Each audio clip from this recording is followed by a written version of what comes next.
বাংলাদেশের অত্যন্ত জনপ্রিয় খেলা পাতা খেলা। এটি মূলত গ্রামীণ, অনেক দিন আগে থেকেই উত্তরাঞ্চল শুধু না, পুরো বাংলাদেশেই এই যে পাতা খেলার প্রচলন রয়েছে। আজকে তারই ধারাবাহিকতায় গাইবান্ধা সদর উপজেলার ঘাগোয়া ইউনিয়নের যে তালতলা স্কুলের মাঠ, সেই তালতলা স্কুলের মাঠে কিন্তু এই পাতা খেলার আয়োজন করেছে এখানকার ইউপি সদস্য। আমার নাম মোহাম্মদ আতাউর রহমান মণ্ডল, ইউপি সদস্য 7 নং ওয়ার্ড 10 নং ঘাগোয়া ইউনিয়ন পরিষদ। দীর্ঘদিন যাবৎ এই তালতলা স্কুল মাঠে ঐতিহ্যবাহী পাতা খেলা অনুষ্ঠিত হয় নাই।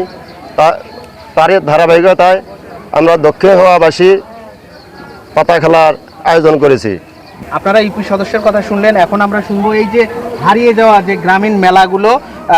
এর আগে অবশ্য অনেক দিন পর এই যে মেলার আয়োজন করেছেন, হ্যাঁ, তো এই হারিয়ে যাওয়া ঐতিহ্যর মধ্যে কি কি এখানে আপনারা যুক্ত করেছেন? আমরা ঢোলের বাজনাও শুনলাম। আপনি পরিচয় দিয়ে কি কি খেলার আয়োজন করেছেন একটু বলবেন। আমার নাম মোহাম্মদ ইসলাম মিয়া, আমি এই মেলা কমিটির সাধারণ সম্পাদক এবং 10 নং ঘাগোয়া ইউনিয়ন 9 নং ওয়ার্ডের বিএমপির প্রেসিডেন্ট। আমরা এই আয়োজনটা করার কারণ হচ্ছে, দীর্ঘদিন থেকে প্রায় 5-7 বছর থেকে আমাদের এই মাঠে কোনো সাংস্কৃতিক অনুষ্ঠান হয় না। তো আমরা একটা আয়োজন করলাম যে পাতা খেলা, নাটি খেলা, যেমন নাগরদোলা, হাড়ি ভাঙ্গা এবং মনোজ্ঞ সাংস্কৃতিক অনুষ্ঠান। দেখা যাচ্ছে যে মানুষের কাছ থেকে ধীরে ধীরে এই বিনোদনটা হারিয়ে যাচ্ছে। আপনারা শুনছিলেন এই যে ইউপি সদস্য এবং আয়োজক কমিটির সাধারণ সম্পাদক কথা বলছিলেন। আমরা এখন কথা শুনবো যে আচ্ছা, এই যে হারিয়ে যাওয়া ঐতিহ্য, এই পাতা খেলা, গ্রামীণ যে নাগরদোলা, এই খেলাগুলোর মেলাগুলো, যে গ্রামীণ মেলা বাড়তি যে আনন্দ যোগায়, সেটির বহিঃপ্রকাশ ঘটে।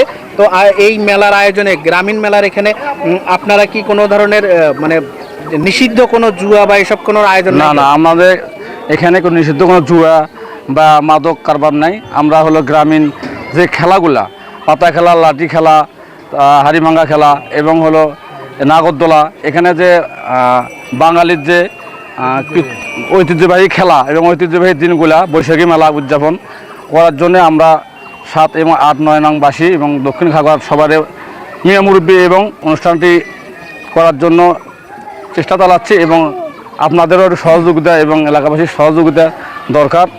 আপনারা আয়োজক কমিটি সহ এই যে ইউপি সদস্য এবং গণ্যমান্য ব্যক্তির কথা শুনলেন। তো আসলে বাংলাদেশের এই যে গ্রামীণ ঐতিহ্যের সঙ্গে মিশে আছে এই যে বৈশাখ, এই বৈশাখে প্রত্যন্ত অঞ্চলের যে গ্রামগুলো, সেখানেও কিন্তু হারিয়ে যাওয়া যে নাগরদোলা থেকে শুরু করে আজকের এই যে পাতা খেলা থেকে শুরু করে বিভিন্ন ধরনের আয়োজন, অর্থাৎ একদিকে মাঠে খেলা চলছে সারাদিন ব্যাপী, যে এই যে খেলাধুলার পাশাপাশি সন্ধ্যায় সাংস্কৃতিক অনুষ্ঠান।